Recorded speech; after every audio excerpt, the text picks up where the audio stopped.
Good morning. Welcome to Walking Boxing. It is Monday, July the 7th, 2025.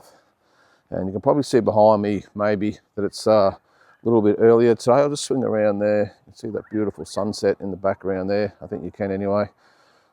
Just a beautiful morning. But it's a little bit earlier than usual. It's just after 7.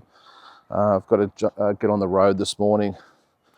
I'll go up and just make sure everything with the business is under control before I head out tomorrow. And everyone knows what they've got to do. They're all very experienced guys, so I'm sure they'll be fine, but just makes me sleep a little bit easier when I'm over there anyway. But yeah, I've got to get on the road this morning and be up there for that. So on this day, let's get into it. I'm not sure how long this video will go. We'll see how we go. But July 7th, back in 1980, in Minnesota, the great Larry Holmes defended his world heavyweight title by knocking out Scott Ledoux in the 6th round. Isn't it funny this have the fights in all those really odd places back then? Minnesota, a heavyweight championship fight in Minnesota. And one of the greats too, Larry Holmes. How good was he? Just a brilliant, brilliant fight. I think I've been on here a lot of times talking about the greatness of Larry. Well, he proved it back then. I'm not sure what defence that was. It being 1980, he would have had a few by then, I suppose. Also in 1980, at the same arena, by the looks of things, on the same night, Saul Mamby defended his super lightweight title, a 140-pound title, by knocking out Puerto Rico's Esteban de Jesus in the 13th round. Now, of course, we all know Esteban de Jesus. He was the first man to beat Roberto Duran, and I think Duran he beat him 2 times after that.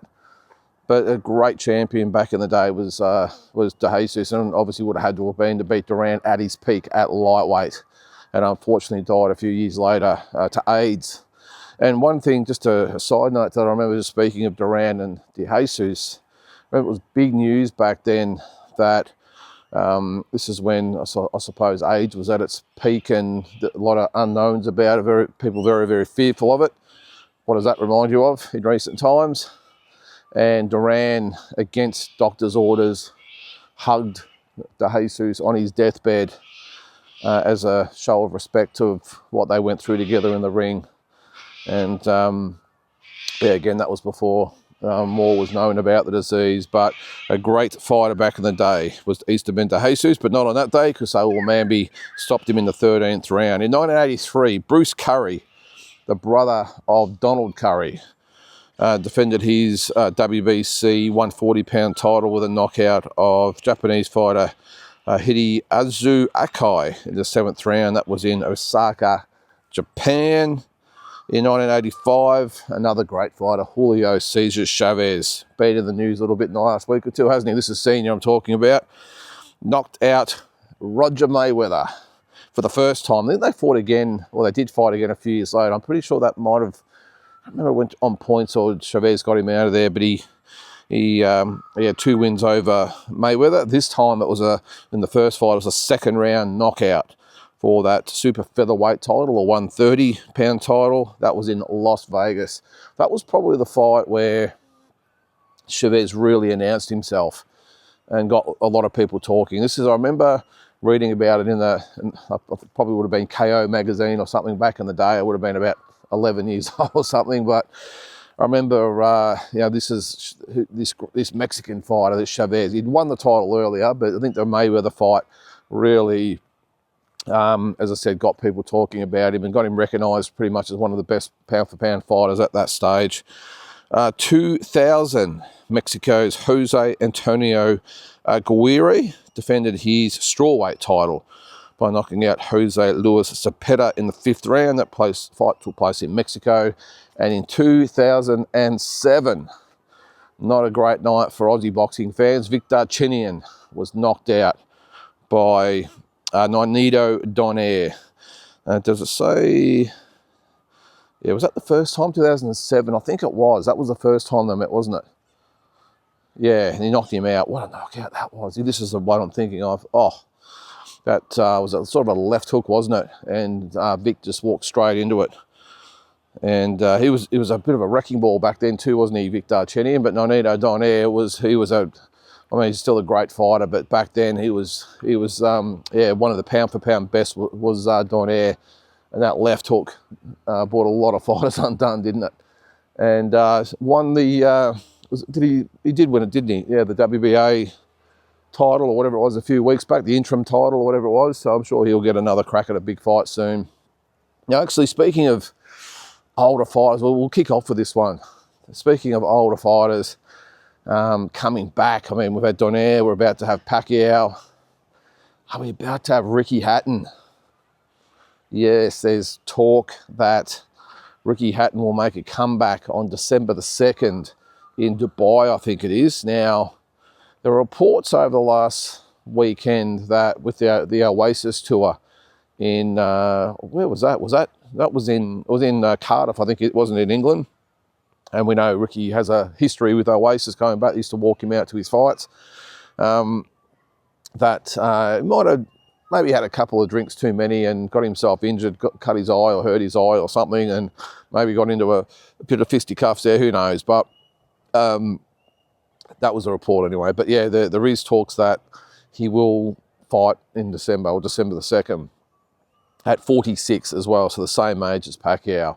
I've just got a feeling now he might be looking at this and thinking, well, if Manny can do it, I can do it. I've looked after myself. Hasn't fought for 13 years, by the way, when he lost to Barrera. No, it wasn't Barrera. It was the Russian. He had the exhibition against Barrera. About, what was that, 3, 4, 5 years ago, whatever it was. And 2012 was his last official fight. Now, this is the thing about this one as well. This is supposed to be an official bout, not an exhibition bout. This is a real fight, which is a little bit scary. I don't know anything about this guy from Dubai that he's fighting. I think he's the only pro fighter over there. I don't know what weight he is or whatever, but you would think that Ricky Hatton, at the moment, wouldn't exactly be walking around at welterweight, don't you think? The fight's probably going to be at light heavyweight or something, you'd probably think, but who knows? But I don't like to see it. The difference is in this case, and as I said, Ricky might be looking at Manny and saying, well, hey, he's coming back, I can do it too. We haven't seen Manny, by the way, yet, so we don't know what he's going to be like when he gets in there. But, I mean, Manny has looked after himself very, very well. Well, we think no alcohol, no drugs, or not a lot of them anyway. Who knows? But Ricky, on the other hand, has been totally different. He's had a very checkered morning. Hey, puppy dog. Yeah, okay. Oh, yeah, it's your territory. But Ricky hasn't exactly looked after himself. Manny's always looked after himself as far as weight goes, and he still trains and looks after himself in that aspect. Where Ricky, yeah, let's just say, let himself go a little bit over the years. So I'm just not sure what sort of shape he's going to be in when he gets back. But I don't like, look, this guy might be, you know, a pushover. That's probably a little bit different. I just wish these sort of older fighters would just fight each other. You know, like, well, you know, I'm not going to say it's Manny versus Ricky, but at 46 years of age, just put them together. I'm sure there's a bit of a seniors tour that would be attractive to fans. If they want to fight, just put them in above a certain age. But yeah, it just gets in the scary sort of zone when you got 46-year-old men getting in there with young guys. And even though in the prime, as Larry would say when he said about Rocky, he couldn't carry his jockstrap. We know that someone like a Barrios would not last with Manny, but in this case, you know, you've got to give him a shot and you've got to worry about Manny. Same with Hatton or Ricky in this instance here. Not good anyway, but let's hope it's rumours and it doesn't really get off the ground. Now, there was a little bit of feedback yesterday about Sky Nicholson. It's amazing how much there was, considering the type of fight that it was. A lot of agreements with what I said yesterday. There's a few that didn't, but looking at all the other sites and that as well. Look, the thing is, it's nothing personal against Sky. She's got a very, let's say, passionate fan base, does Sky, and they're all caught up in, I don't know, whether it's her looks or whatever it might be. I just look at the boxing ability, and it wasn't a personal attack at Sky. It's an attack at what the fight was. Ridiculous, and I'll stand by that. It was pathetic and it should not have happened. And she's got to wear that, you know, and her supporters have got to wear that as well. As I said in the video yesterday, hey, fully support her and what she's doing. She's an Aussie, you support that. But you've got to call it out when it needs to be called out. And that girl should not have been in the ring. It's as simple as that. And the promoters of that event probably should have apologised to the fans about having that fight. I know it was an undercard fight, but whatever. But yeah, as I said, they're a passionate bunch. I was just reading a lot of the other comments, people in there saying similar to what I said, not being derogatory against Sky, just saying what a joke of a fight it was. Well, yeah, she's got some fans out there who are happy to argue all day long about the credentials of Sky and her opponents. Hey, and that's fine. She's got some very dedicated followers anyway. But I just thought it was funny that a fight that should probably have been forgotten about straight after it was the girls are out the ring and people were sort of debating about it all day. Hey, it's okay to call out something like that. So if you see someone put a comment on there, as long as it's not personal against the actual fighter, well, they're allowed to have their opinion, and vice versa. I get that as well, but that's probably one of the things, that with social media, I don't get on there too much anymore, because there's a lot of people debating on there, and you think, oh my God, what are they saying? Anyway, all right, little bit of conjecture about our old mate Jake Paul. Now, I promise I won't talk about him for too long. I've had a few people say, can we stop with the Jake Paul comments? Yes, I will, or the commentary about him. The only thing I will say, and it's good news, is that the WBA are reviewing the ranking of Jake Paul after all the intense backlash about his ranking. They are reviewing it. And I think the Ring magazine might have called it to light as well, and or called it out. And don't be surprised if all of a sudden he drops out of the rankings. Although I still stand by, they'll probably fold and keep him in there, I reckon, because they love the sanctioning fees and what he brings to it and everything else. It just shows where the WBA are at. If you ask me, they're a joke. But I thought it was funny that after all the backlash from everyone, they went, oh, we will review it. Then I reckon they'll just hope they can sweep it under the carpet and forget about it and just leave him in there. And at some stage, Zerto will probably fight him, which will not be good anyway. But one of the fights on the weekend, actually, the Catterall and Eubank fight. You've probably seen the highlights of what happened with the cut eye and all that sort of stuff. It wasn't a great fight, but what really surprised me was that Chris Eubank Jr. and Senior weren't there. Now, is he a half brother of Chris, or is he like a full brother? That's what you say. I don't know, but interesting. There was a lot of people asking, "Where's Eubank Jr. and Senior?" And I just couldn't get my head around the fact that it was Harlem Eubank's biggest fight of his life, and Chris Eubank Senior wasn't there. Let alone whether he's his half or full brother, shouldn't matter. I couldn't believe that he wasn't there, or they weren't there. That's a weird family. It really is.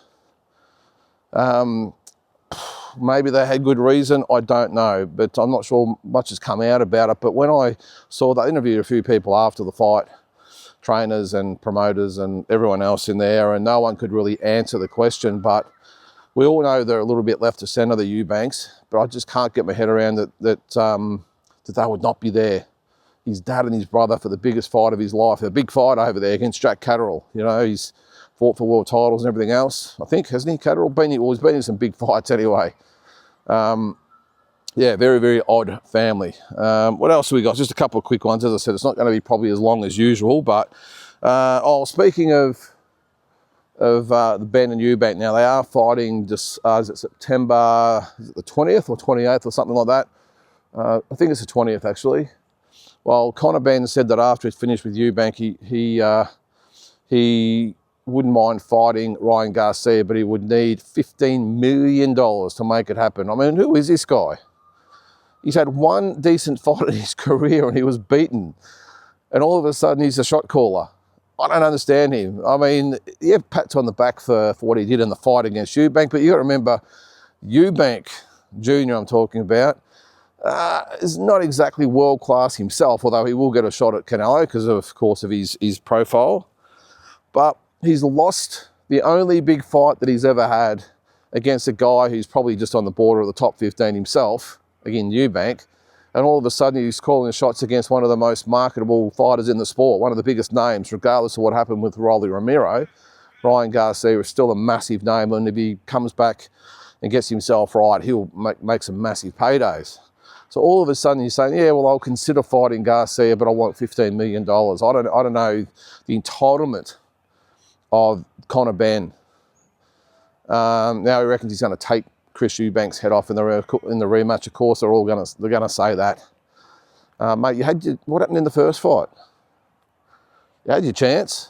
You had a good 3 rounds, and then you got your ass handed to you. Barely won a round.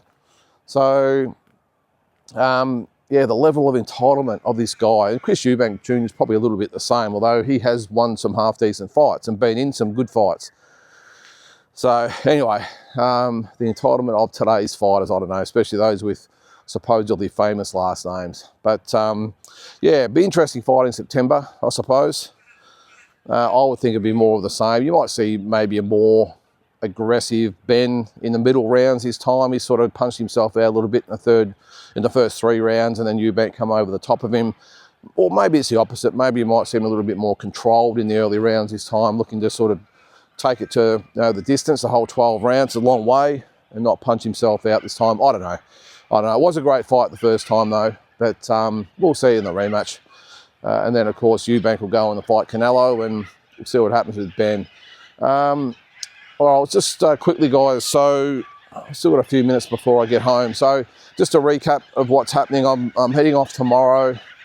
I will do a video in the morning. I think, yes, I will, because I'm not going until about lunchtime. So I'll do that, and we'll have a quick review of the fight. So what are the fights coming up? So we've got Shiraz and Berlanga this week. Is it this weekend? What's the date today? It's the 7th. What did I say? Yeah, so it's this weekend. Jeez. So this Friday night is Serrano and Katie Taylor card. Can't wait for that. That's at Madison Square Garden. Saturday night is Berlanga and Shiraz. Looking forward to that. I'll be more looking forward to Shakur Stevenson and William Zepeda to see what Shakur can do against a killer in Zepeda, and vice versa. Can Zepeda prove that he's a good fighter after feasting on sort of lesser lights for however long and struggling against Tevin Farmer? So I'm looking forward to that one. Also looking forward to that with Aman Kadyrov to see how he goes against David Morrell. That's the Chechnyan fighter that's based here in Australia with the Kambosos. What's the other one? Matias and Puella. That'll be a really good fight as well. Then, the week after is probably the big weekend. Of course, we've got Tim Tszyu trying to get his world title back from Sebastian Fundora. And of course, Manny Pacquiao and Mario Barrios in the main event. We've also got Usyk and Fury that night. What a fight weekend it's going to be. Not sure what time it's on when I'm over there, actually. Let's hope I get to see. I think it will be. So it's in England. I don't know. I'll work it out anyway. If we've got to stay up all night, I will to watch that one. Find the bar that's got it on. And was it Bam Rodriguez and Cafu will be a really good fight as well. So that's on that weekend. Am I missing one? I'm not sure. But anyway, that's what's happening while I'm away. But I'm going to all 3 shows. Really, well, I'll say I'm excited to go. I always get a little bit, I won't say anxious. It's just a little bit glum, surprisingly, because as exciting as it is to go away, you know, you're leaving the family, and you know, and for me, it's around. There's a little bit going on over in the world at the moment as well. But once I get on the plane and get over there, it'll be a little bit different. But it's always a little bit numb the day before I go, just trying to get things organised and everything else. But should be a great trip. All right, guys, I think that's going to do it for today. As I said, I will do a video first thing in the morning before I go, just with maybe a bit of a preview of all the fights. So we'll be doing some stuff while I'm over there. I think I'm going to do a live straight after the Tim and Fundora card, Manny and Barrios as well. I think I'll jump on and do that. So keep a lookout. That'll be probably so it's Sunday the 20th will be over here. So it'll be sometime in the afternoon I'll jump on. So keep a lookout for that. And we'll do a live review of the fights. And whatever else you can find over there. Of course, I'll be doing the vlogs as well. And there might be some other things I do where I'll jump on live if I can, and see what happens while I'm over there. All right, guys, we'll have a great Monday, and we'll catch you tomorrow.